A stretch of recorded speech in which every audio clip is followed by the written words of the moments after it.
the wide receivers group for the Kansas City Chiefs. Coley, how do you feel about the performance by the wide receivers as a collective? Let me go ahead and say this real quick before you say it, because it's kind of like when you see these ads for um, prescription drugs. They say, "Hey, you can die, get internal bleeding."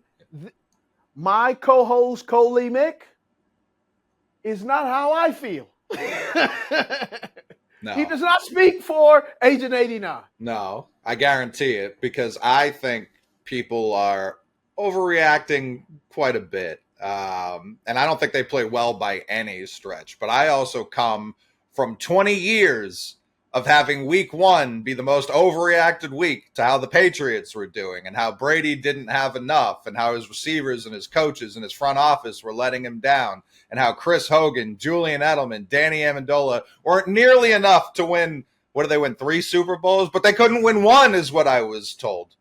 So I think everyone just needs to calm down a little bit and maybe remember their true wide receiver one wasn't even out there in Travis Kelce. Mm-hmm. So when he comes in, does everything fall into place a little bit better? Will Rashee Rice, a rookie, will he potentially look better after maybe more than 25 snaps? I could see it. Could Sky Moore get hit a couple more times when he's left open and maybe Mahomes doesn't see him yet because they don't have that chemistry yet? I could see it. Do they have a new offensive coordinator after Eric Bieniemy left? Could he get a little bit better in terms of maybe not snap the ball to Blake Bell and in big time situations, let his actual best quarterback in the league take the snap? Yeah, I could see that too. Their best receiving back, Jerick McKinnon, got 1 catch and he only had 2 targets. Is that more strategy because they need him later in the season, or was that the game plan? Who knows? I wasn't in there. I wasn't in the meetings. I don't know. But what I do know is when Kelce is out there, when McKinnon's getting more work, more looks out in the flats, that offense looks a lot different. So I'm not terribly concerned. Now, we get a month, 2 months from now, and it looks all the same. Yeah, I'll be quite concerned. What did you see? Coley, you out here dropping nuggets, though. I'm trying. Big season. Right. That was week 1. If the NFL wasn't going to show up, I had a preseason. I was out there practicing. I'm ready. So leading up to this game, I gave the hall pass like everybody else did because of Patrick Mahomes. You go, no Kelce, but they still have Patrick Mahomes. I was extremely shocked the impact of Travis Kelce on Patrick Mahomes, him not being able to really move the ball the way I thought they would move the ball, that being the Kansas City Chiefs. Now, what's tough is some of it isn't on Patrick Mahomes and some of it isn't on really the wide receiver group. It really has to do with when you have situational football players. And here's what I mean. Sky Moore, I've been beating the drum for Sky Moore. Sky Moore caught his first touchdown pass. Do you know when? Was it the Super Bowl? Yes, the Super Bowl.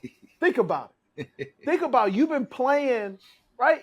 Even though it's situational, you have not touched the end zone until the Super Bowl. Mm-hmm. And then you had come from the Super Bowl win as a rookie. And all of a sudden now you have highlights that are pretty darn good, right, in training camp. I like, you know what I call it, the Underwear Olympics. The Underwear Olympics is awesome.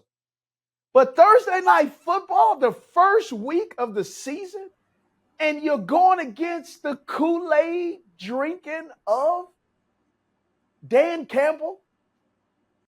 Those boys went out there and played well. So my summarization is this. You got to be patient.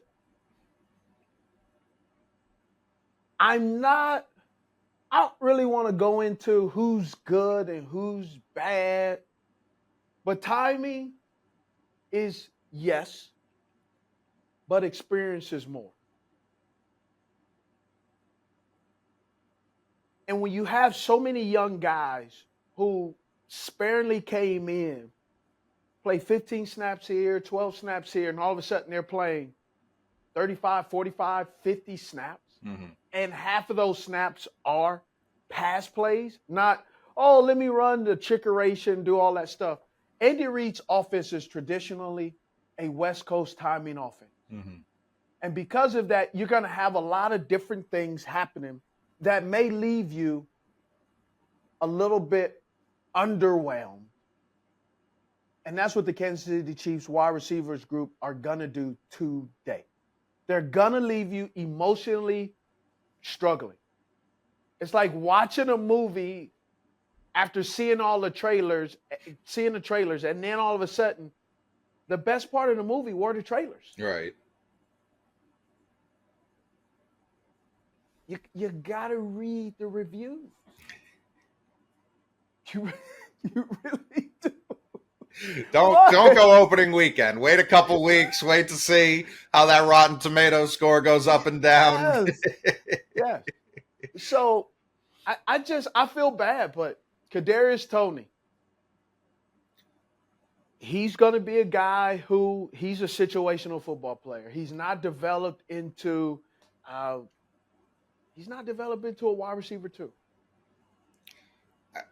Doesn't look like a wide receiver 3 either. I mean, screenshots are nicer than that. No, I understand, but screenshots never tell the full story. But when a ball is in your hands and it ends up as a pick six, that can't happen. And it did feel like even they got into the red zone earlier, they snapped the ball to Jerick McKinnon, who hands it to Patrick Mahomes, who shuffles it forward, which is a play they would run normally to Kelce. Andy Reid's been doing that since he was with the Eagles with Westbrook and them. So it's not a new play at all. But it does seem like they were trying to force Toney into the game more than let it happen naturally. Bro, they weren't trying to force it into the game. They were trying to help him get out of. Kadarius Toney was in the middle of the ocean with some floaties on and had no ability to swim. That brother was struggling. I'm talking about the winds is crashing, right? He was so upside down mentally. Yeah. And the reason I'm saying that is there are times like this, situational players, they get overwhelmed. And I believe Kadarius Toney was in over his head. I've also been a player who at times you go, man, I'm just trying to stay afloat. The wide receivers for, I'm not going to tell you who because I don't really know because we don't even know right now with the Kansas City Chiefs. I go with MVS, Sky Moore. I think Watson as well. These are guys you stash. You buckle up, be careful, and be ready for the emotional roller coaster.